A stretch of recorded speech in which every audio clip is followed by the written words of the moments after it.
for me and doesn't freeze. Yay! It Turn is. It's live. everything off. I'm going to turn everything off. Do not save. Okay. All right. I'm turning everything off. Hi. Are we live? Yeah, we're Yeah. live. We're live. And for me Hello. too, like I can see it. I'm not frozen or anything. Okay, good. The sniffles, you guys. Excuse me, sniffling and snorkeling and all that kind of stuff. I may sneeze mid. I've got the cedar fever.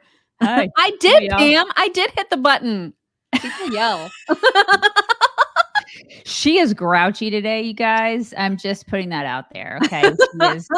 She is a little bit of a mock grouch. I'm a little grouchy because She's a we've got some mouch. traveling to do soon, and I'm not interested in. Yeah, she's a mouch this morning. There's a lot going on in both of our lives behind the scenes. So she's a little grouchy. So just bear with us. But you guys, we have a deep dive coming out this Saturday. We do. That's right. We do. We're going to record that tomorrow. So it's going to be, as Mock would say, fresh. So fresh and so exciting. Clean. Yeah. It's so exciting to you. Yeah. So you guys should check that out on Saturday because it's going to drop. Our producer Valen will just make that drop for you. And it's going to be great. I think it's going to be really good because we're going to take on the whole topic of that chick who was fired because she was really upset at somebody called her Barbie. Oh my God, you call me attractive? That's so upsetting. Oh my God, so mean. So mean. So that and a couple other topics we're gonna kind of wrap up in that deep dive. So you should check it out. You should always check out our deep dives because they're always awesome and fresh. Yeah. And that means you get, 6 shows a week. And that's good, right? That's a lot. Yeah. Yeah, so definitely do that. Also, here's some good. Let's start off the show with a little good news. Really? We're gonna what? We're gonna do that? What? Well, just because I thought that this was exciting. There's a headline, a study that's out of the University of Michigan that came out that shows that teenage boys are embracing conservatism at levels that they have not been for many, many years. And fantastic. So that is partly due to the fact that teenage girls are insane. Except for mine. Except for yours. No, it is part of it is a reaction to some of the super progressive feminism that's gone. It's, they jump all the sharks. And then what happens is people are like, what? Mm-hmm. And that's part of the reason that is happening is that they are just like, girls are cray. This is great news for my daughter because then maybe she'll have somebody to date. That's not a manlet. Right. That's not a complete soy boy weirdo. So this is great because because she is, in fact, I would consider her a conservative little girl. I say little girl. She's a teenager now. So I would consider her conservative. Yeah. And she looks around and she's like, God, my generation, man. She does that a lot where she's like, Mom, these oh my kids. Gosh, she is shaking rakes at she 13. She shakes rakes all the time. I think she feels like sometimes she was born in the wrong generation, which I do love about her. So there's hope. Yeah. I mean, I thought that was great news. So that's yay. Look at us go. Starting right out of that the is gate fantastic news. Yeah. with some good news. Unfortunately, there's way more bad news than there is good. So we have to talk about all of it. For the first time since 1994, the United States' credit rating has been downgraded from AAA to AA+. Bidenomics! Yay! Yeah. Everything is awesome. They keep telling us that things are good. So what is that? It's not good. Oh, Not they're good at all. lying? They're lying to us? What? It's not good at all, you guys. And of course, Janet Yellen is like, I disagree with that assessment. And I'm a hobbit. I'm a hobbit. So yeah, you can disagree all you want. It's probably accurate because you have sunk this economy so drastically, and that is on her and Biden, and they can suck. In between bowing to China, she's doing oh my gosh, and it was like, it's like why so many times? She can't help it. She's like a weeble wobble. So she has to like get some stability. She does it for a little while and then she finally. It's like that thing. Have you seen that? Like the two birds that do that? Like yes. They take turns pecking at the thing. Or the cat in the Chinese restaurant where it's like it bobbles constantly. And then it finally just eats. Right. She's ridiculous. Also, we're obviously going to talk a lot about this new indictment, this ridiculous, just BS new indictment of Trump. One thing to note that I just wrote down to make sure that I didn't forget to tell you guys is that there are, in addition to Trump's indictment, there are also 6 co-conspirators that have been named, including Rudy Giuliani, Sidney Powell, John Eastman, some of the big players that were part of the whole January 6th hullabaloo, that were advising Trump on all of the election stuff. They also are part of this indictment. But the most interesting thing about it is that the judge who has been assigned to this case has been notorious for sentencing January 6th people for way longer than the prosecution has even requested. So this judge, obviously very agenda driven, which go figure. You know Surprise! what I mean? It's just, oh my God. Surprise! It's Yeah. so stupid. And we'll get Mhm. to lots and lots of analysis of that in just a minute. But first, we of course have to remind you that one of the best ways to get through the news cycle of today, of these days, of is to make sure that you're getting your fruits and veggies. And if you're not, because it's hard to do that every single day to get It the is. amount of fruits and veggies. I just wanna eat chocolate all day long right now. But, I mean, you gotta drink your Field of Greens, you guys. You do, you guys. You Here do. is the green powder from Field of Greens. This is a science-backed formula, 100% organic fruits and vegetables, real, organic, superfood. This is not a supplement. This is something that allows you to get your daily allowance of fruits and vegetables, even if you can't actually eat your fruits and vegetables. You can now drink them in a delicious drink. You just take a scoop of this, you put it in some water, 8 ounces of water, you mix it up really well, and you have yourself a delicious fruit drink that has been formulated by a whole team of doctors. It's got antioxidants, fiber, probiotics. It's safe for your entire family. It is yummy, which is the really most important thing for me. I mean, like, yeah, all the health benefits, that's great. But like the fact that it tastes so yummy, I mean, that is the best part. That is Mhm. the best part. And you can get a 15% discount on your first order when you go to FOG Chicks, that stands for Field of Greens, FOGchicks.com, and you use code Chicks. You can get 15% off your first order. And if you subscribe and get it regularly, which you should, because you're never not going to need your daily allowance of fruits and veggies, you'll get an additional 10% off for any subscription order. So please check them out. You're going to be surprised at how good they taste. I was, and I am a pretty picky eater slash drinker, and I thought it was amazing. So check it out. FOGchicks.com. I've never mixed it with tequila or vodka. I wouldn't advise it. I don't think that would taste very I don't good. think that would taste good either. But, Yeah. you should just do those things separately. It's all in good time. There's time and a Right. place for all of those things. Exactly. One other thing to note before we get to reaction to this ridiculous indictment is that Trump's campaign and the PAC are not going to be able, they're running out of money, you guys. Like right now, they still have a lot of money, but the legal fees are really, Which is the point. Which is the yeah. point of all of this. This is what they're trying to do. I mean, let's just get real. We've paid lawyers, and Yeah. lawyers are freaking expensive. I mean, it's like regular people can run out of money just with one lawsuit. Can you imagine how much this is costing him? Yeah. It's And out of that's the thing. control. They know that really you can do one thing effectively at a time. You can Right. run for president or you can fight your legal battles. It's very difficult to do both and to have enough money for both. And that's the point. Just like to your Yeah, point, and that is the they've point. got 3 legal battles going on right now. There's probably gonna be a 4th, Yeah. That's and looking very, very likely to have a this fourth is their indictment. this is their strategy. It's a strategy. This is what they're doing. God, these people are such commies. Oh my God. All right. So let's get to some of the reaction. I don't know. I watched in real time when Jack Smith came out to like say, here are the 4 charges. It was as if Liz Cheney had inhabited his body the way that Whoopi Goldberg did, or the way that Patrick Swayze did to In Whoopi Ghost. Goldberg in Ghost. Yeah. That's what this was like. It was as if Liz Cheney was speaking at the podium. That's how ridiculously biased this whole thing has been. So it's all nonsense. It's Jack Smith looking for the most obscure statutes that he can try to pin criminal behavior to, which it's not criminal.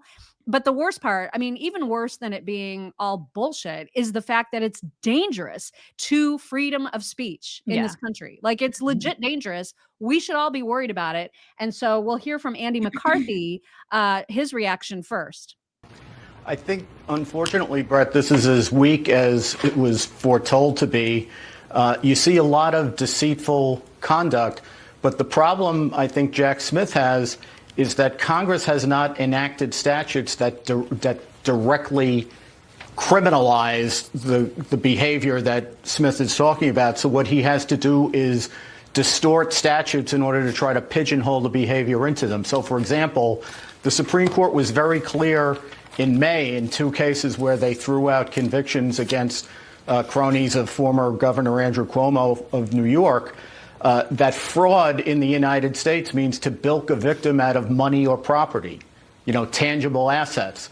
And that to the extent that, Congress has tried to expand that into this idea of, fraud that creates deceptive government practices, the statutes that are on the books now are vague, and otherwise Congress hasn't criminalized that. So I think what you have is the case comes down to, can he prove that Trump believed the things that he was saying, notwithstanding all the evidence to the contrary. But even if he could get over that hurdle, which I think is daunting, I do think that you have the problem that he has extravagantly stretched these statutes in order to try to capture this behavior. And that's because this is really a proxy for what should have been a political impeachment process. They're leaving to the criminal justice system the failure of Congress to carry out a successful impeachment.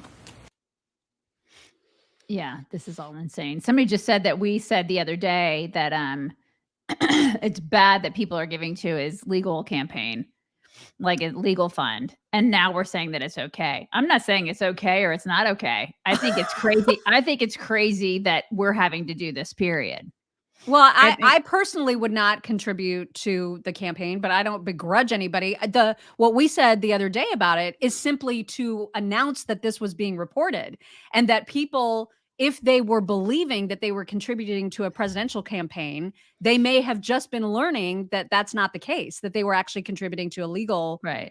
I'm not, And there so was no, people it's should know bad, or that. it's not that it's bad or it's not bad. I think that the fact that we're having to, I think the fact that anybody is having to do this is nuts. It just shows how crazy of a witch hunt that this is. It's crazy that you're giving to a political campaign and it's going towards legal fees, I mean, it's just, look where we are in this country. Look what's happening. It's not bad or not bad. It's not like, I'm not judging anybody. No one's judging anybody for doing anything here. It just is what it is. And I suspect he'll pull in a lot more money with each indictment, because people will be so mad that this is happening. Without question. And honestly, they should be mad, because everybody should be mad at this. This is crazy what's happening in our country. It's absolutely crazy. Liberals should be mad at this, because it's an indictment on the First Amendment. And at any time, if this happens, if this comes, I saw that there's that there could actually be the death sentence in this. Yes, I don't know if it's true, but they, like Jack Smith, they want this guy to fry. I mean, they hate Trump so bad that they will do anything to make him suffer. They want him behind bars. He's going to be 80, you guys. The Supreme Court I don't think the Supreme Court is ever going to make him go to jail.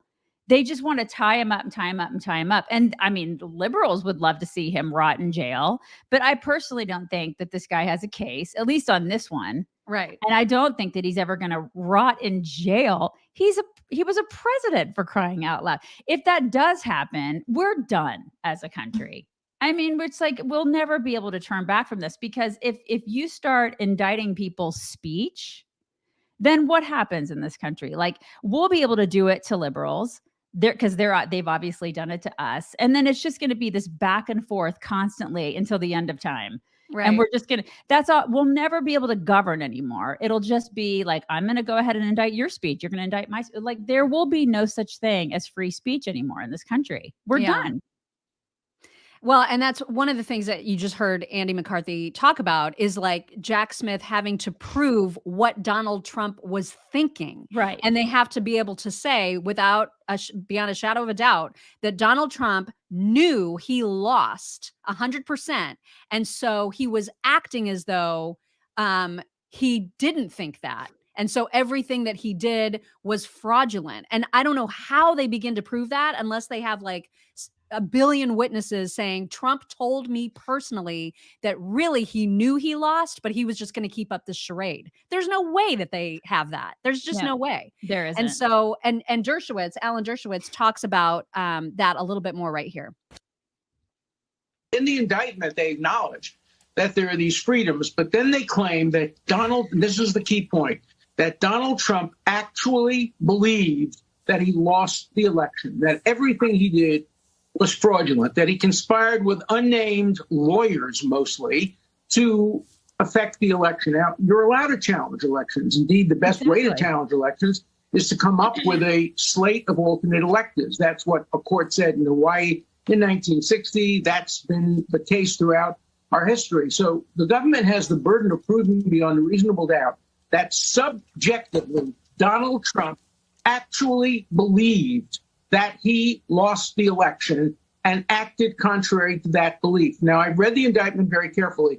There is no smoking gun. There is no one who is credibly prepared to testify that Donald Trump said to him, I know personally I lost the election. There's a lot of evidence that people told him he lost the election, but you know Donald Trump, and you know that he's going to make up his own mind. And they're going to have a very hard time proving that. Now, it's the District of Columbia. 90-some-odd% of the jury pool will have voted against them. So they may actually get a conviction from a D.C. jury. But will it survive appellate review and review to the Supreme Court? I do not think so. Nope, it won't. It'll probably survive the appellate court, but it will go to the Supreme Court. Right. And it won't. There's no way that they will say, yeah, this is fine. We can totally get inside people's heads and criminally prosecute them for what they believed. No, because at least, I mean, we can at least have faith in the Supreme Court that they still believe in the Constitution. Yeah. But imagine how important that makes this next presidential election when it comes to the Supreme Court, which is sort of the common person's last hope, best hope of actually getting justice. Yeah, it's terrifying. It is terrifying. This is all what we're watching is completely terrifying. I mean, this is the thing. Plus, you know, you look at Trump and what's happening to him right now. Like, I think he's thinking to himself, I mean, I can't get into his brain. I don't know if I really want to, but if I were a betting woman, I would say he now gets a chance to be able to say, okay, this is what I think happened during the election.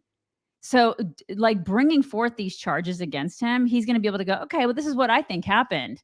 Now he gets to like play it all out. He gets to say the Olin Stay election, you know what I mean? Like what he gets to say, and he gets to, if he wants to, he can. Oh, they will. And he's going to. Yeah, and there'll be all kinds of discovery. Right. And they're giving him a platform for that. So it's like, you really wanted to do this? Because he's going to do it. He's going to do it now. And he's like, I'm going to do it. And it's going to be on C-SPAN. It's going to be on all the networks. And it's like, this is what he wanted this. So congratulations, liberals, because you're giving him a platform for what he really wanted to begin with. So bravo. Daryl Issa was on, I don't know what station Greta Van Susteren is on now, but he was on her show. And I was surprised at her take because I thought, I've always thought that she's pretty liberal. Yeah. And so it was interesting obviously, I wasn't surprised by his take, but hers, I was. Here are both of them. I do not think so either. And I agree with your assessment. I don't think he can get a fair trial in New York. I don't think he can get a fair trial. That's not Greta. Yeah, sorry. Congressman, what do you think about this indictment? Well, I think in 24 years of serving on the Judiciary Committee, I've never been more ashamed of the Department of Justice. Virtually on the same day, same week, that the Department of Justice tries to trick a judge into giving what amounted to a pardon to Hunter Biden by trying to exclude a paragraph in a settlement. They come in with these trumped up Trump charges. And when I say trumped up Trump charges, he was the president of the United States. He was entitled to not be prosecuted for that. There was an impeachment attempt by Nancy Pelosi. It failed. There's no question at all that this has been looked at and thrown out. Am I disgusted with some of the things the president said as he threw his temper tantrum? Absolutely. But again, there's no way that these charges are legitimate, and all they're doing is fueling those who say that the former president is a victim, because at this point, he is being victimized by one after another events. And Greta, I voted for both of those states that were brought to us that had violated the Constitution. So there was real merit. And many of us in the Congress saw the merit that the Constitution is unambiguous, that only legislatures can change the time, place, and manner of an election. And the president made the case unsuccessfully, but he made the case that the Constitution had been violated and that it likely could have affected the outcome of many states. Well, as I noted a little bit earlier, being a sore loser is not in the criminal code. And the question really is whether or not he did something provocative that's part of a conspiracy that caused what happened on January 6th. And if so, he must be treated similarly as others who have said something provocative where there's been violence. And that's, and that's what I've discussed with the two lawyers preceding me, is that how you justify going after Trump for his words, for what he said, and not some of the others. I'm not endorsing what any of them said. I mean, I think they're all rude and sore losers. And what happened on January 6th was terrible. But the problem is that the law is supposed to be dispassionate, and it's supposed to be fair.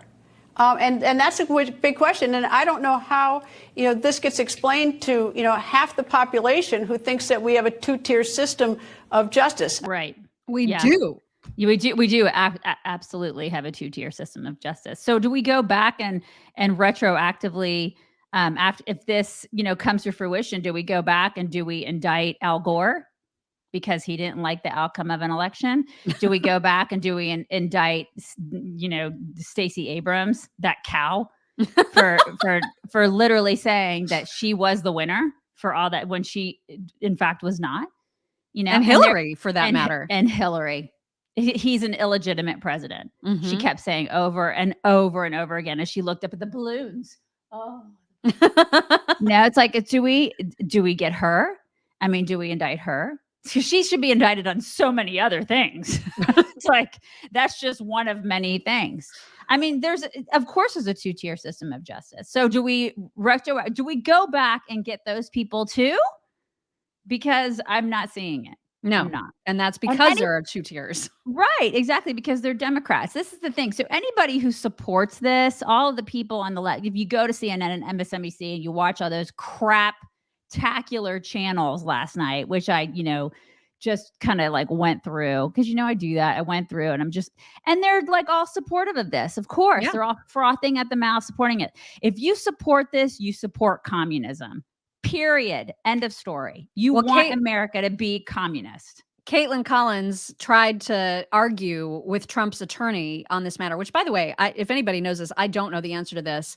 Does he have different attorneys for each indictment? Yes. Do they all work on the same ones? How exhausted are these lawyers going to be? I'm pretty sure they're all like on different things. Yeah. Oh my God. Well, this guy, and I spacing on his name right now.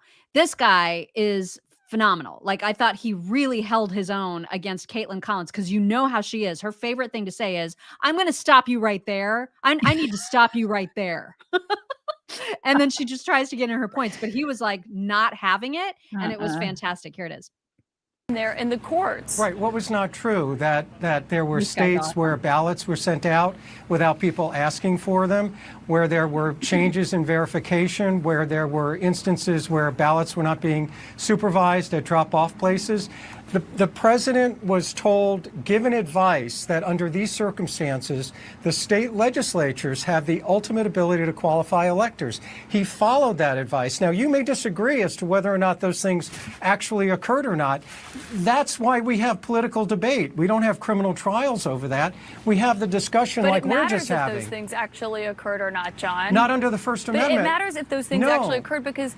Not at all, because under the First Amendment, Amendment, it's actually fraud. No, the First Amendment allows. But John, let me stop you there, because if he's saying that there was fraud, the First Amendment doesn't allow the President of the United States to go and claim there was fraud when he was told there was not fraud, and then try to subvert the election by overturning legitimate electors. I mean, it says it right here in the actual indictment. Absolutely, the First Amendment protects all speech. If we're going to have a situation where the Department of Justice is going to fact check politicians and indict politicians for political speech and whether or not they're factually accurate, then this country will shut down politically, because it's a never-ending cycle of tit for tat. And that's the risk of injecting politics into the criminal justice system. So right now, people disagree with President Trump.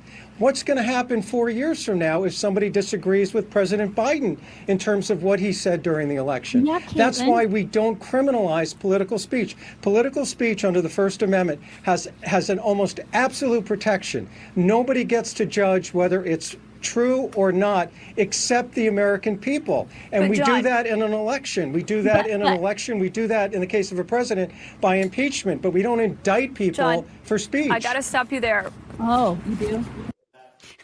I got to stop you there because I'm wrong and it hurts. It totally hurts, John. You're hurting me. Yeah, he mansplained the shit out of you, lady. I mean, that was good stuff right there. And he made the rounds last night. I saw him on a couple different shows, Fox included. And he understands. I mean, he's a great lawyer. He's really, really good at what he does. I mean, he's one of the better ones for sure. To me, that's an oxymoron, but he really is a great lawyer. Really, really like him. Well, and let's just flash back, shall we, to when Joe Biden made it very, very clear that they were going to pursue every possible avenue to not allow Trump to be president again. These are coming words out of his own face. G7 conversation was tied to your predecessor, who is about to launch another campaign. So how do you reassure them, if that is the reason for their questioning, that the former president will not return, or that his political movement, which is still very strong, will not once again take power in the United States? Well, we just have to demonstrate that he will not take power by, if he does run, making sure he, under legitimate efforts of our Constitution, does not become the next president again. I mean, that was pretty clear. Really? I mean, they're doing their best. As he twirls his mustache. Yeah, they are doing their best. When you look at the timeline, it's staggering, you guys.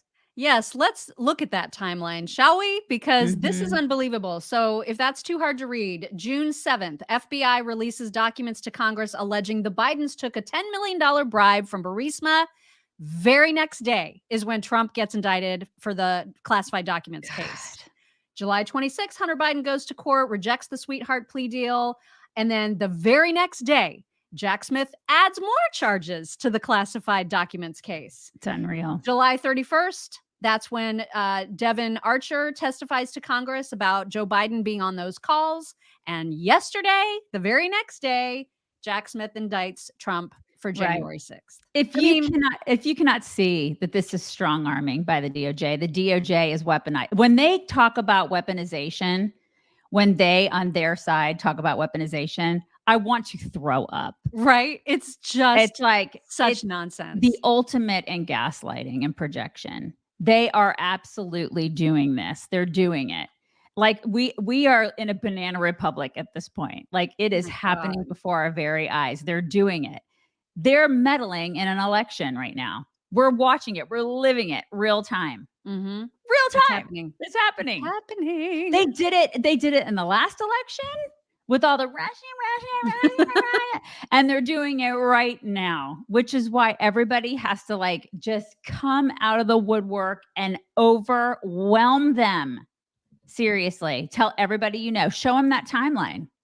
Yeah, I mean, that is really damning. The timeline is very, very damning. Right. And it is, I mean, now it's getting to the point where it's just like legit scary about what's happening to the country. It's terrifying. And that is why, if you don't have some sort of preparedness plan, you guys, I don't know how much worse things have to get before you kind of convince yourself that maybe you should have a backup plan. At the very least, a ton of bottled water and some emergency food kits on hand for yourself and your family, because who knows how this country could get torn apart in the next year. It's terrifying to think about it. And that's why it's always good to be prepared. And you can get prepared in so many different ways at 4patriots.com. That's where you can stock up on all kinds of emergency gear, emergency equipment, solar powered generators, solar powered refrigerators. They run the full gamut of all the things that every American family needs in their toolkit for when it comes to a disaster or an emergency. So it's 4patriots.com. Highly recommend at the very minimum that you have that emergency food supply. You can get 10% off of your first purchase when you use code CHICKS at 4patriots.com. We will post that timeline today. We'll post it on our site, and I'll put it on Instagram too. Okay. So you guys can have access to that, and then you can share it far and wide. And wide. Okay. Yes, that we should absolutely post that. We'll do that. Yeah. All right, let's move on to some other things, shall we? Let's do it. We've talked about the fact that Kamala had, and I think we played the clip of her last week at some point, of her just taking this ridiculous narrative about the Florida school curriculum and their racism, their African-American studies program. They're calling it racist because there is a line in there that they're taking out of context. They're trying to make it sound as though the Black authors of that curriculum are suggesting that slavery was actually aces and that slaves came out super skilled. That's the narrative that they're running with. It's utter nonsense. And if you actually read the curriculum, it's very, very easy to see exactly what their point was, which was to say, despite the horror show that was slavery, people that were enslaved showed tremendous resilience, and they actually developed skills which then ended up helping them later on in life. That is a completely different narrative than what the left and Kamala is trying to throw at you. And DeSantis is sick and tired of it, rightly so. So we're going to talk about what he did and how great it was. And we're also going to talk about Kamala. But first, here is Kamala in an interview being told that her approval ratings are absolutely in the toilet. Her response, you guys, and this is somebody else's TikTok, so you're going to see their response at the end of her response, which is perfect. Here it is. Reports to say that you have the lowest approval rating of any vice president. I'm curious how much of a role, if any, that you feel race and gender play in that. Well, there are polls that also say I have great approval ratings. Where are they then, Kamala? Where are they then? Where are they? That would be good to know. Like somebody's lying to her, because that is not a thing. Yeah. Who? Sorry, I had to sneeze. Who thinks she's great? I don't know who that is. There's no way, unless it's Harry Sisson. He's like the only person. And he's paid to say that. Right. He's paid by the DNC lots and lots of money to lie and like spew propaganda. That kid, if you guys don't know who Harry Sisson is, we've written about him on our site a couple times. Yeah. So anyway, Governor DeSantis is tired of it. So he sent a letter, and I know this is too hard to read, and we're not going to read the whole thing, but I highly encourage everyone to go find this letter and read it in its entirety. He is inviting her to come and talk about the curriculum. I love this. And he even suggested that he would bring along the authors of the curriculum so that she could talk to them directly too. But the best part is the last paragraph. This is my favorite because it's so full of snark. So here's the last paragraph. He says, I'm prepared to meet as early as Wednesday of this week, but of course want to be deferential to your busy schedule should you already have a trip to the southern border planned for that day. Oh my God. I died. Greatest. Oh my God. the greatest. I was dying. He said, please let me know as soon as possible what an example we could set for the nation, a serious conversation on the substance of an important issue. I hope you're feeling up to it. And she's like, nah. Yeah, we'll show you her response to that because it's absolutely That's ridiculous. so But I great. mean, the whole thing about the Southern, God. oh my God. Yeah, I mean, if you're not too busy not going there, you hag. The whole letter is just phenomenal. I mean, God, really, so great. everybody needs to read it. It was so perfect. What do you want to bet that Christina Pushaw wrote that? I think he wrote it. I can totally see him. I don't know. I kind of feel like she is the queen of snark comms. Like, she's so good. I feel like she maybe had a hand in doing that. She's so good about doing that. I love everything about this. God, okay, so awesome. before we get to Kamala's response to this invitation, first, you will not believe this, but because the speech that she was giving yesterday, she was in Florida, and I think it was like a church that she was at, or some sort of church organization. And so before she addressed the governor's invitation, she actually said, once again, this.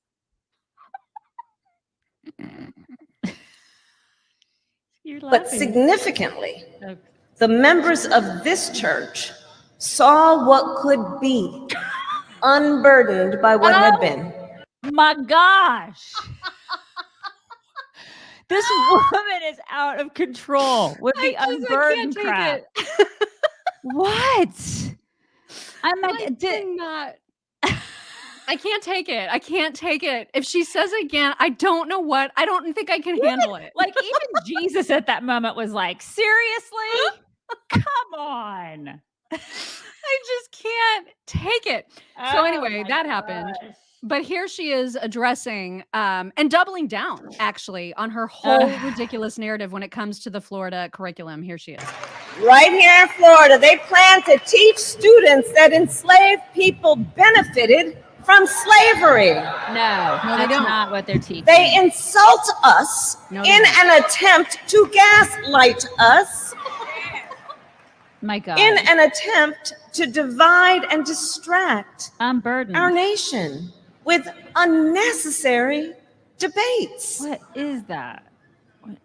And now they attempt to legitimize these unnecessary debates with a proposal that most recently came in of a politically motivated roundtable. What? Well, I'm here in Florida. And I will tell you, there is no round table, no lecture, no invitation we will accept to debate an undeniable fact. There were no redeeming qualities of slavery. She's scared. She's scared to sit down, isn't she? Oh yeah. I mean, she would never survive a debate. No, she's ever. Scared. Yeah. Cause I mean, like that hairy sissy boy, that soy boy, hairy soy boy. He was tweeting, I think it was yesterday, he tweeted out, he's like, oh, like that would be like the funniest thing to watch Kamala, wipe the floor with DeSantis. Wipe the floor with DeSantis. Yeah, she wiped the floor with DeSantis. And I'm like, dude, what is she gonna like throw a Venn diagram at him? I mean, come on. Give me a break. Oh my God, I would love to see that. I would love so hard to see her debate DeSantis, debate anybody, Yeah, that's. But people, you heard the audience, they loved her. They thought she was. Oh my God, Cash is sleeping right now, and he would win a debate against her, unburdened by what has been. I wish that we could all be unburdened by that has been. My God, totally. God. All right, moving on, because now in the midst of all this all the Trump indictments, we also, of course, still have the Hunter and Joe Biden hullabaloo, and the difference in tone in terms of how the media is covering those two stories is just unbelievably ridiculous. So we're going to start. Right now they are in full swing. The mainstream media is in full swing to offer as much cover as possible to the Biden family for all the shenanigans, and we'll start with Dana Bash, and she's really struggling to provide this cover, you guys, but she's providing it. She's going to do whatever it takes. That's the question that Anderson asked about the fact that doesn't it appear shady? Does that mean that the president was involved in Hunter Biden's business dealings? Yeah. No, but we all understand Washington, and we all understand that a lot of these relationships operate in the gray areas intentionally, especially when you have somebody who is either related to a famous person or a powerful person or used to work for a powerful person. You want your clients to know that you can get them on the phone. Yeah. I mean, my conversations, what does that even mean? Like, we understand Washington, they're there, minions out there in TV land, like in real world land. You don't understand how this all works. Like, he had to have his daddy on the phone with them 20 times to do business that we don't even know what that business is. Like, what? It's like, you just don't understand how this works because they live in the gray area. Right. Yeah. Isn't Dana the one that was holding hands with Mr. Zucker? Like, no, it? that was I can't remember. What's her name? Meredith Vieira, wasn't it? Or no, was it Meredith Vieira? No, Meredith Vieira. She's like our age. She was on The View a long time ago. It Who wasn't was Meredith. it? Who, I you think guys, it was Dana who was Bash. I feel like it was Dana. Are you sure? I don't think it was. I really think it might have been Meredith Vieira. It wasn't Meredith Vieira. No, they were like, she was holding hands, I think, with. I know exactly the photo that you're talking about. Allison Camerata. Yes. Allison Camerata. Thank you, Diego. Thank you. I feel they look like the same person. They're all the same. Allison Camerata. They're all the same. They live in the gray area on CNN.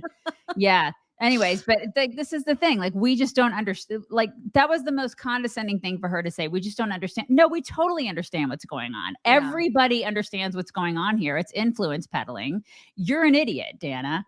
Like, we get it. We totally get it. You guys are just trying to make excuses for these people, which is insane. Democrats are trying to make excuses for them. We know what it is.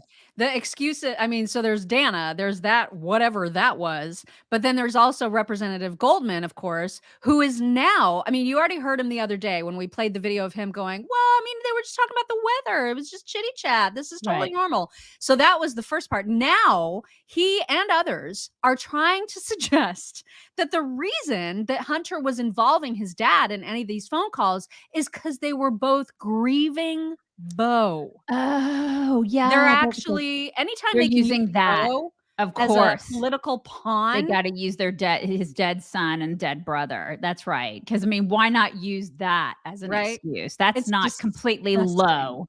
Yeah, it's so gross. So here's the example. Yeah, I mean, my conversations. Walk us through what happened. Right. So let's put this in context. Beau Biden got very sick in early 2015. He died in the spring of 2015, which was right in the middle when Devon Archer had his business dealings with Hunter Biden. At that point, Joe Biden and Hunter Biden began to speak every day because they were both devastated by Beau's death. They spoke every day. They spoke every day, you guys. These people are so gross. Oh my God. God. I mean, how gross are you to use that? Because remember, it started out as he didn't talk to his son at all about business. He didn't even know what his son was doing at all. And he had no part. And then it was like, oh, I mean, then he was on 20 phone calls, but I mean, he was just talking about the weather. I mean, it's like, that's what you do when you are on these. I didn't know who these people were.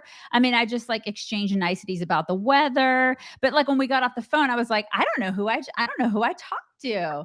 I was just like, it's warm here. How's the weather there? Yeah. And now it's, we were on the phone all that time because of, his dead brother and my dead son. Because we were grieving. It's like, what's the next lie going to be? These people lie. Well, the next lie will be, well, yeah, we talked about business, but I wasn't actually involved in any of it. I mean, it's going to keep, the goalpost will keep moving for sure. People are awful. They are awful human beings.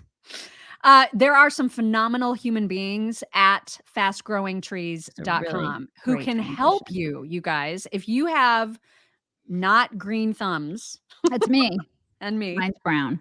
You can see these are not green at all. Mm-mm. And you have no idea what you're doing when it comes to picking the right plant or tree or bush for your yard or indoors. They have experts at fastgrowingtrees.com that can really, really help you. They're amazing.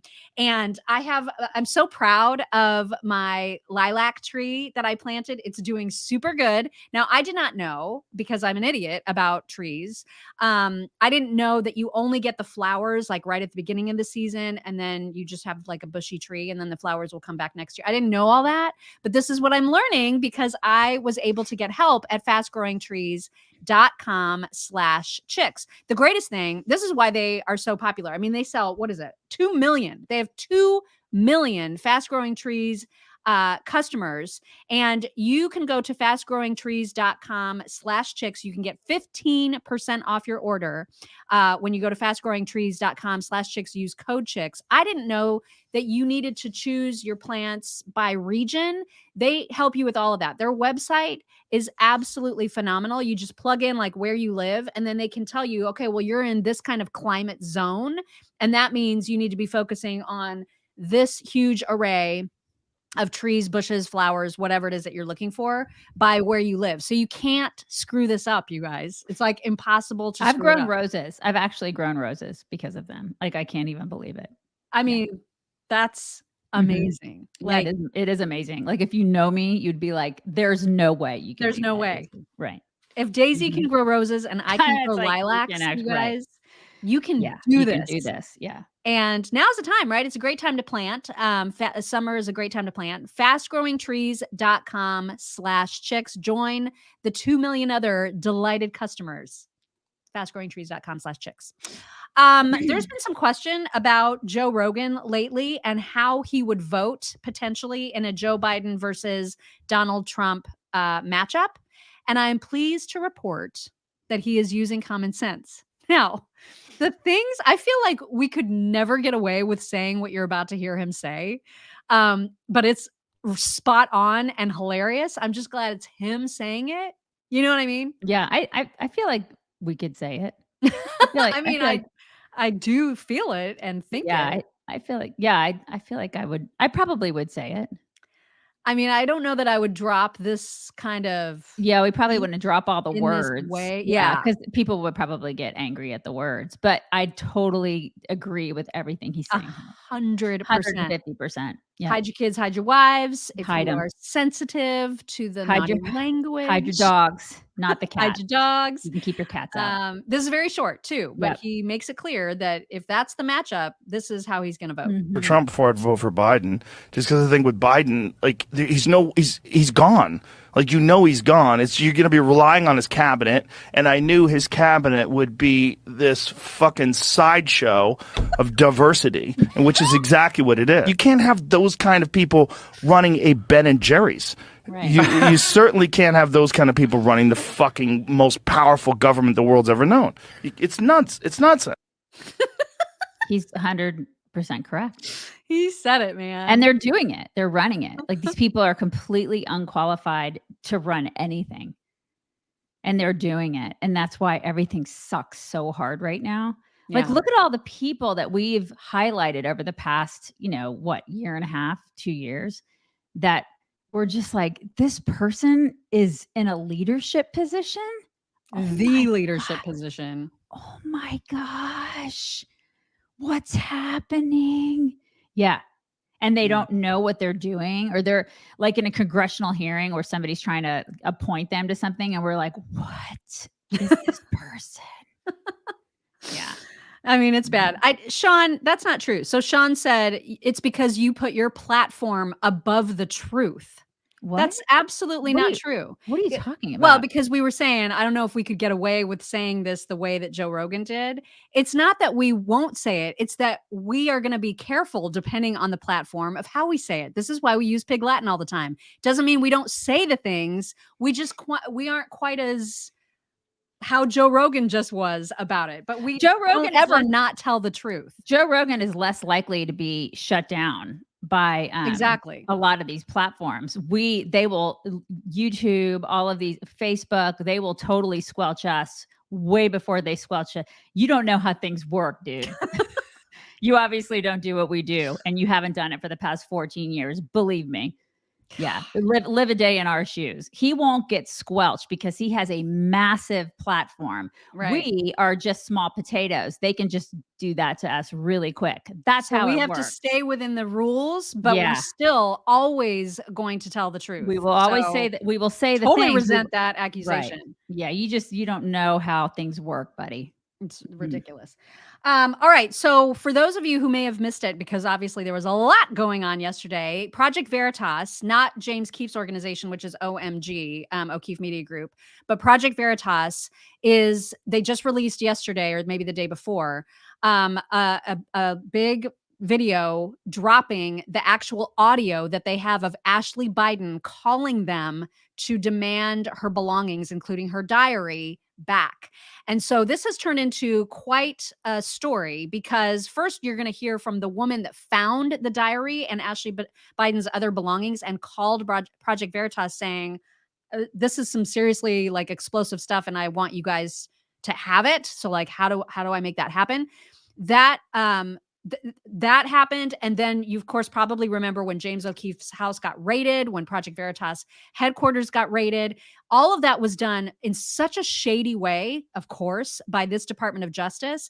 And Project Veritas did nothing wrong. They did not, it's not like they stole the material. They were given this material, the source, just like any other journalist when they have a source, right? And so the fact that they were raided, that so much of their equipment and their emails, their server, so much was stolen. And then it took the Department of Justice forever to actually do the stuff that they're supposed to do, which is to explain, hey, here's what we have of yours, and here's what we're doing with it. And so now there's House legislation, and Jim Jordan, you'll hear from him too, that was already passed, that is now just stagnant in the Senate, to protect journalists to be able to use their First Amendment right. So once again, the First Amendment, between this story, between the Trump indictment, it is under attack big time. And everyone needs to be aware of what's happening and how dangerous it is, not to Trump, not to, to Project Veritas, to all of us. Yeah. It matters to all of us. Mhm. So this is in 3 parts, and we can pause between each part if you want to comment on that. But here is the beginning of the story. It starts with that voicemail from the woman who finds the diary. I'm calling from Florida. My family, their friend who owns a house down here in Palm Beach, was renting it out. I don't know how, but this is a while back. But anyway, a new renter moved in, and Ashley Biden was staying in this room, and they found her diary, all of her clothes, luggage, pills. Anyway, diary is pretty crazy. I think it's worth taking a look at. It's not a joke. It's real. And I'd love to get it into your hands. After years of public speculation and internal deliberation, we are finally releasing our conversation with Ashley Biden about her diary and other possessions. They were abandoned and later offered to Project Veritas. Hi, is this Ashley Biden? This is she. How are you? I'm doing well. Yeah, I just wanted, so I heard you have a few of my belongings. And so I was going to ask if you could please meet my friend, Eric, who is down in Del Rey. If you could meet him and get this up to him. There's a diary here. It starts in January. It says, January at the end of a New York month. I'm sitting on a bed at the I building. Yeah, so if you could just give everything that you have to Eric, that would be really great. I don't want to give this to the wrong person. I mean, I want to make sure at this point, and I don't mean to. I don't want to have to get Secret Service involved in this, right? Because it's a whole process. Mm-hmm. But I am Ashley Biden. It is my stuff. So if you could just give all of that over, I would really appreciate it. I know you sent a picture to my husband with a camera and a few other things that are mine as well. So that would be really great. Where is a good place for him to meet? I mean, she left that behind, and there's a bunch of incriminating stuff in there. what the hell? Like, it that makes she's, you I guess, just ignoring now. Like, she doesn't care that she wrote, "Oh yeah, my dad used to shower with me and it felt really Right. inappropriate." She now campaigns with the guy. Exactly. And it makes you wonder why. I mean, Like, what the hell? And what does she do for a living? What does she do? That's a great question. How does she make her money? I'm just putting that out there. How does she live? Well, lots of family members were included on the Biden payroll. So Yeah, I'm just putting that out there. I mean, how is her life so comfortable? You know? Then there were the raids, right? And so we're going to pick up this because this was a really long video. And obviously you should go watch the whole thing at projectveritas.com. We're going to pick it up in the middle, like after the raids, as they were dealing with all of the legal ramifications of this. Subpoenas. The SDNY was reading our emails and deliberately hid that fact from a judge who barred the government from viewing Veritas's documents. After turning over our communications to the FBI, which included content from personal email accounts of Project Veritas employees, Microsoft, Google, and Apple finally notified us in spring of 2022 when their gag orders were lifted. Nearly 2 years after these raids, the legal battle for Project Veritas to defend First Amendment rights rages on. To date, we have spent millions of dollars defending these former Project Veritas journalists. We continue to provide representation to all of them. This fight is to protect all journalists from government overreach. If the Department of Justice continues to go unchecked, then our reality of unconstitutional raids, intimidation, and secret subpoenas will cripple any journalist daring to engage in actual.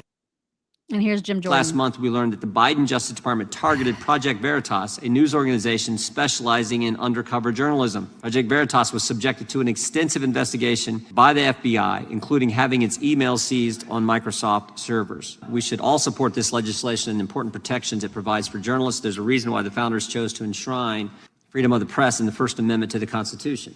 This bill, referenced by Congressman Jim Jordan, H.R. 4330, is known as the Press Act. It protects reporters' First Amendment rights. Liberty depends on freedom of the press, whether it's Tucker Carlson, James O'Keefe, Glenn Greenwald, Cheryl Atkinson, or Bob Woodward.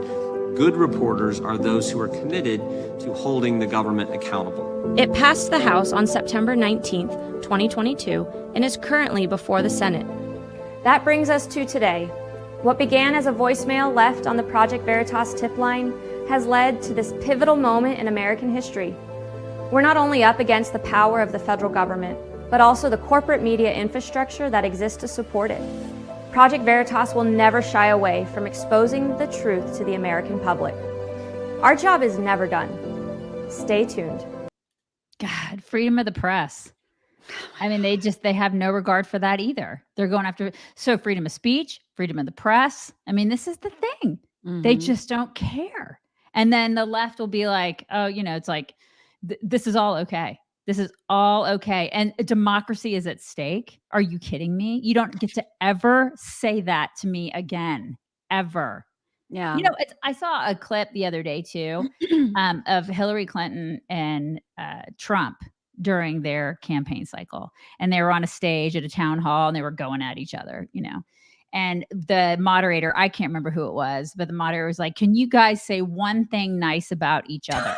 Oh my God. Do you remember that? I don't know if you guys remember that, but she went first and she said, well, I can say that that Donald has really good kids. Oh my gosh. And that was like the nice thing that she had to say about him was that he raised really good children. And I thought that was really interesting. And they panned to his kids in the crowd. Ivanka, Don Jr., Eric, and he has raised really good children. I mean, you cannot deny that. You guys, a lot of you remember it well. Yeah. And because his kids are exemplary children, all of them, they're not crackheads. They're not weirdos. These kids are all upstanding citizens, all of them, every single one of them. Right. And you look in contrast to Joe Biden. I wonder what Hillary would say about Biden's kids. I mean, What look would at she them. say? Look at them. Look at all of them. They all have problems. Yeah. And they all apparently just leave really important belongings behind all the time. What would she say about his kids? And what does that say about their father? Just saying. Yeah. Thank you, Luke. Luke says, thank you, ladies, because a lot of stuff like the Project Veritas video I would not see or know about. Have a blessed day, everyone. Thank you. We try really hard to bring you like all the things, like as much of different kinds of news stories as we possibly can fit into a show, so that you know all the things that are going on. So thank you for noticing that. We appreciate it. Okay, before we get to whack, one more thing. I wanted to show a couple clips of teachers, like man on the street interviews with teachers that are just going to make your heart sick, that this is the kind of people that are teaching kids. And then at the end of that, there's a clip from Christopher Rufo, very loud-spoken person about school choice, how important school choice is. He always wants education dollars to follow kids, not schools, and certainly not unions and administrators. Right. And so the last clip talks about like how much was spent in COVID relief money on education and how good of a job that did. Not at all. The education system is in the toilet. And so it's just some really just amazing stats that you need to see. But we'll start with who is actually teaching our kids. Here's a couple examples. Well, I was a 7th grade civics teacher, government teacher, and she is an elementary school teacher. What year did we get our independence? 17 something. We're teachers. I actually don't teach what's in our curriculum. I'm teaching children social studies that's not in our curriculum, teaching them things about how to be an anti-racist. I taught them about protesting. I taught them about Black Lives Matter. I taught them about Black Lives Matter. I see teaching as a very political act. When we are engaging with our students, whether it's on social justice issues or multicultural issues or culturally relevant teaching, I see that as foundational to all learning. I mean, I just can't. Like, this is what we've got. We are screwed. It's terrifying. Oh my God. Terrifying. She was like 17 something. Right. I'm a civics teacher. I teach 7. And then the other one, just so brazen. Like, how are you not in trouble for openly saying, I don't teach the curriculum. I just I do what I want. How are you wearing a mask still? Well, who knows when that was? I mean, I just saw it. So it could have been back in mask. But how are you wearing a mask then? Like, what the hell is wrong with you? I just saw yesterday, and I know that this was a clip from yesterday, a doctor, I think a CNN doctor, saying, hey, we're seeing a 12% rise in COVID cases. So everybody, especially students, bring out those masks again. No. It's time to mask up. This was this week. No. He said that. I reject it. I reject all of it. You unreal. Can bugger off. You can bugger off. I have not. I reject all of that. If they try to make that happen again. Oh, they're trying. Yeah, they can all just jump up and bite my butt. It's just not happening. It's unreal. It's like we've learned nothing. It's like they've forgotten everything that we went through and all of the evidence that shows we screwed up royally during COVID with how we managed through that entire hullabaloo. I mean, so many are still living in it. I saw Jennifer Lawrence, the actress. I saw her in a Daily Mail post this morning. They were like, she went for a 2-hour spa visit and she was wearing a mask. She was coming out. She was wearing a mask. I mean, celebrities are still doing this crap. Like, there are people that are still living in this world where they think that it's still a thing. They're still living in this like ridiculous imaginary world. They can live there. I don't live there. Yeah. Oh, wow.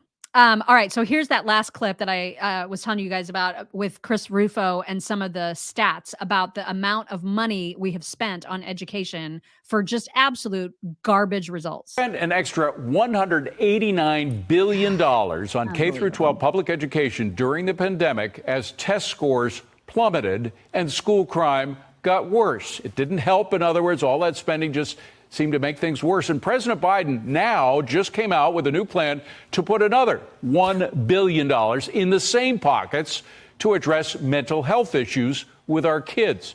Come on in, Corey DeAngelis joining me now. Corey. Oh, Corey, sorry. What we need is school choice, not more Beltway payoffs. That's what this seems to be. Put another $1 billion in the pockets of the people who didn't do much with $189 billion. Exactly. It's a total waste of money. They're just throwing more money at the problem like they always do over and over again. But if it's from the top down and you don't have an incentive to spend those additional dollars wisely, nothing's going to change. The only way to change the incentives is from the bottom up, allowing families to vote with their feet with school choice policies. We spend over $18,000 per student per year in the government-run schools today. Why not have that funding follow the students and let them go to a school that's actually doing well, maybe a private or charter school? In 2 years alone, we've had 9 red states, including Florida and others, Arizona, going all in on school choice, allowing all families to be able to vote with their feet. And Florida this year just reported over 350,000 scholarships have been awarded to students. That's up over 100,000 from last year. So the dam is breaking and the teachers unions are really freaking out in red states right now. I love it. I love it too. I'm sorry. I always get Corey DeAngelis and Chris Rufo are both such good fighters for school choice and education standards for kids, and I mix them up, and I feel bad about that. Yeah. No, I'm glad that the unions are freaking out. They should be freaking out. Yeah. Because so much of that money that we spend on education is just pissed away on administration bullcrap and DEI bullcrap. And it's not, teachers are like, why aren't I paid more? Well, it's because there's, 18 assistant principals in a school. Why? I mean, even my daughter's school, my God, there's like so many. I'm like, why do you have so many assistant principals? I don't understand. You have one principal, you have like 1,000 assistant principals. I'm like, I had one assistant principal. We had one. We had vice. It was the vice principal. Exactly. Yeah, and that was it. We had a principal, a vice principal, and then teachers, and that is all you need. I don't know why they need 18 assistant principals. It's just useless. And then they have diversity and inclusion bullcrap, and then all these other administrative people that are not doing anything. And they're paying them. And it's bureaucratic bullcrap, you guys. Yeah. That's what's happening to our schools. It's literally the government. It's a blueprint for the government that's happening at our schools. And that's why kids aren't learning anything. They're just not. It's so frustrating. I'm not going to share the screen unless you want me to for your whack. I just really, it's really jarring. I want people to see it's the headline. Right. I just want people to see the headline. I'll just read it because that's what I saw yesterday. And I was just like, I don't understand what I'm reading. This is my whack today because this is what's happening. Lizzo forced dancers to eat bananas from sex workers' vaginas during Amsterdam trip. So they're suing her. There's three of them. 3 of them are suing her for that and for weight shaming them. Yeah, because they were fat. I'm like, wait, have they Lizzo? Has she seen herself? So she's shaming like her dancers for being fat? I don't even understand. Yeah, so I don't know what's going on here, but she is one messed up lady. So this is what's happening. So like dancers are saying that they just had horrible working conditions. Well, I would consider that a horrible working condition. Yeah, I would say so. I would say, you know what? How can you force somebody to do that? I would be like, you're not forcing me to do that. I don't care how fat you are. You're not forcing me to do that. I'm out. I'm out. I have to take it away because it's so gross. Oh my God. It is really gross. So that was my whack today because I saw that headline and then I sent it to Mock and I was like, what am I reading? What is this? What is this? This has to be my whack tomorrow because I don't even know what's happening here. I like some of her. I can't help it. I do like some of her catchy little. Oh my God, she's a great. Her music is awesome. I hate it. I hate how awesome I hate that I like it. Yeah, I hate that I like some of her music because it has like a fun beat to it. But she is gross. Yeah, she's vile in every way. Yeah, and that is just it's just disgusting. Yeah, I remember hearing about banana shows like 30 years ago. You know what I mean? Like that. I remember that, and then because when I the banana show. Yeah, you saw your headline, right?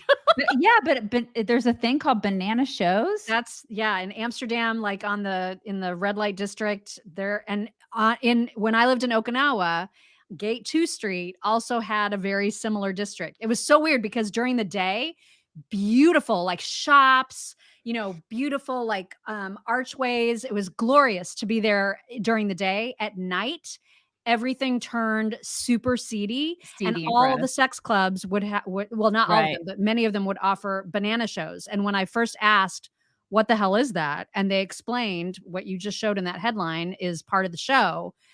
And I was just like, oh my God, like what?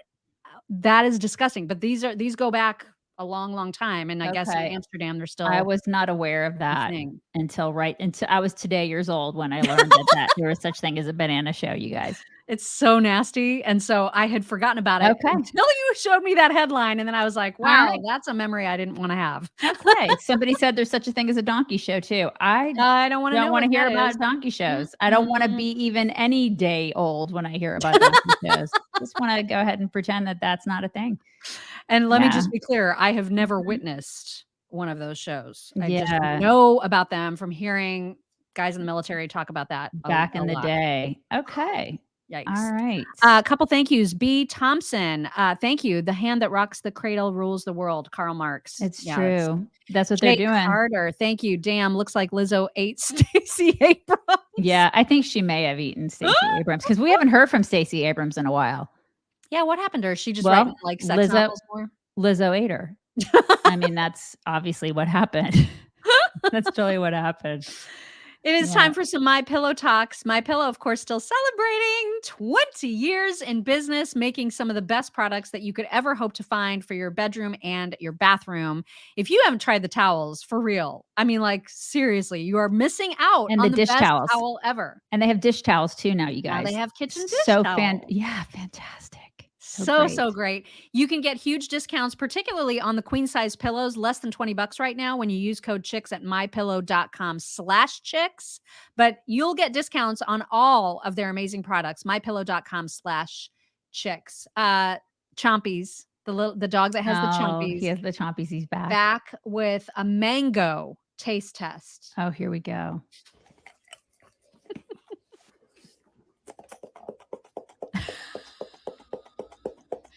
Why does he do that? I love it. So many chomps. He's so chompy.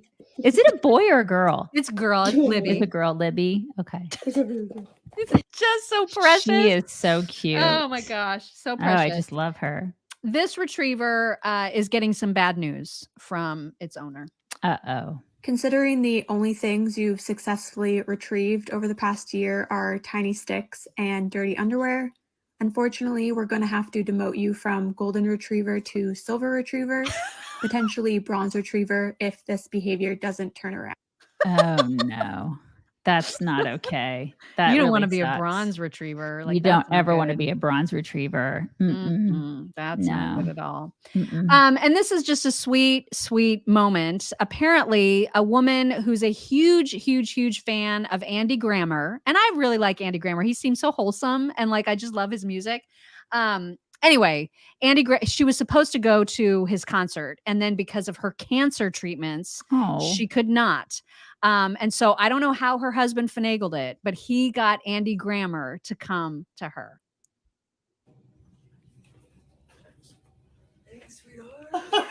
How you doing? Can I hug you? Is that okay? Oh my gosh, that's so sweet. Isn't it?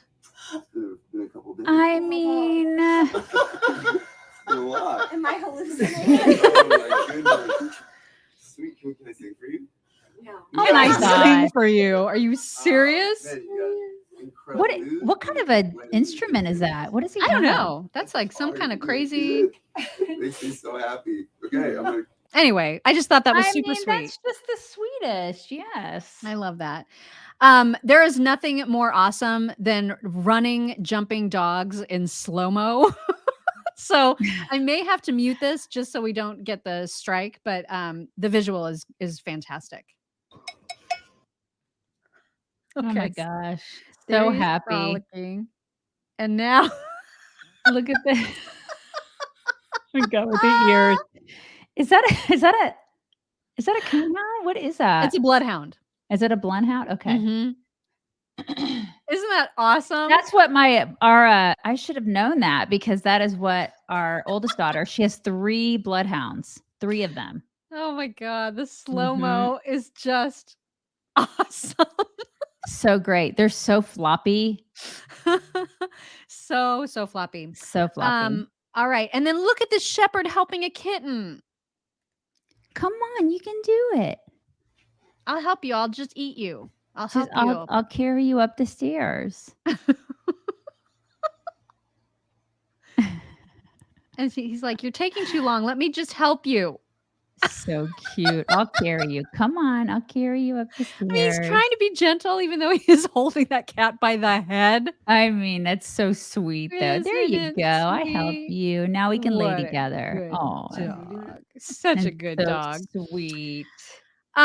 There's a lot of videos on TikTok and elsewhere about how to fold a fitted sheet. I'm one of those people that will never, I cannot learn this technique. I cannot Why would you fold a fitted sheet? You just roll it up and shove it in your closet. Why would you waste time doing that? Well, there is a method, and I see the method over and over and over again. I cannot master it. I just can't do it. And so I thought she gave a really, really, really valiant effort. Hi, everybody. Today I'm going to show you how to fold a fitted sheet. And I promise it is so much easier than you think. First, with the inside facing away from you, you find the top. Next, you put your hands into the top two corners. Yep, this part I can do. And the next step is to fold one corner over the other. Mm-hmm. Mm-hmm. And now,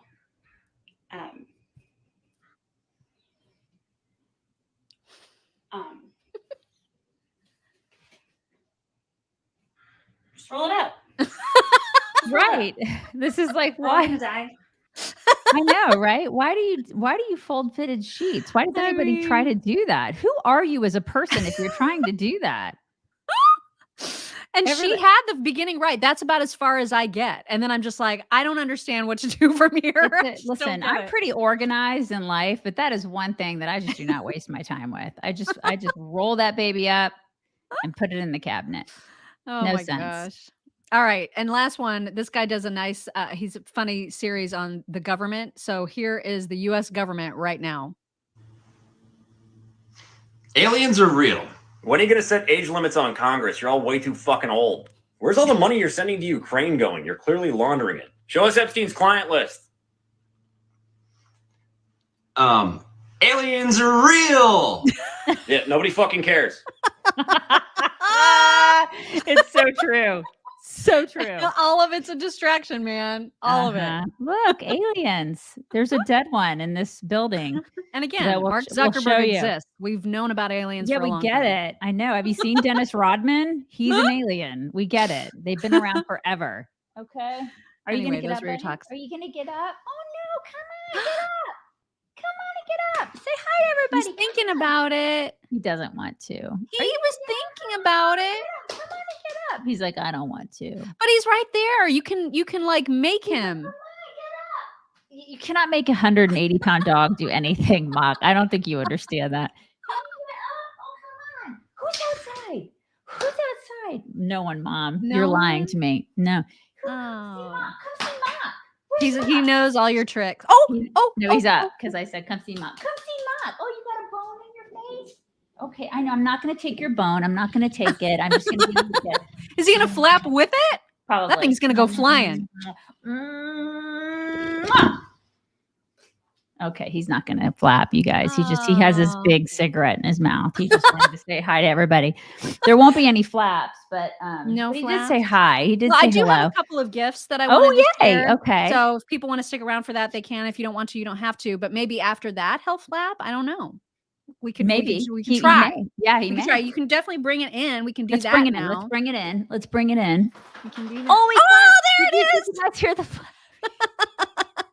He flapped for the cows. He flapped for them. Did he keep the thing in his mouth when he did it, or had he dropped it first? It was on the ground. Okay. All right. Yeah. Yeah, I think that's what stopped him from flapping before. Yeah, he was holding on. All right. So first, I want to thank Jane and Jack Quigley. They said, enjoy the stress relief that you get with Panic Pete. Just give him a squeeze or two. This is what they sent. Oh, I love him. Anyway. Oh my gosh, I love It's him. just a nice little squeezy doodad. It's so cute. And then just got the loveliest letter from Rhonda Bentz, who is from Spring, Texas, and who reminded me that we met her Yes. in Yes, yes, Phoenix. yes. I remember. There she is. There she is. And so she wrote this lovely letter, just talking about how it was an amazing privilege of making it to the pregame event for Camp Tono. She had 0 regrets. Uh-oh, now I'm blurry. Hang on, let me try to fix that. No, that's not working. Is that working? No. Geez. It'll eventually come back in a few. All right. Hopefully it sorts itself out. Uh-huh. Anyway, she gave a bunch of information about herself. It was just really, really sweet. But apparently she said, meeting y'all was so very cool. And I'm so impressed, relieved, and grateful that you and Amy Jo are exactly true to who you are when on the air. It was so hot out that day. And y'all took the time to meet and chat with every single one of your fans. I think we should be called Frans, though. Because I can guarantee 98% of your listeners identify with y'all as if you were good friends. And then she said that when it was her turn, God, I'm so blurry. I just hate that. I don't know how to fix it. You are very blurry. I don't know. Get my face right in there. I don't know how to make it stop. Anyway, she gave you, and I'm sure you remember this, she gave you a sticker that she had found online that said something about eating a satchel of Richards, because she saw it and loved it and thought it was so you. I remember the sticker. Yeah. She says that she felt bad that she didn't have something specific for me. I mean, she likes me better. What do I? Well, a lot of people do. Not true.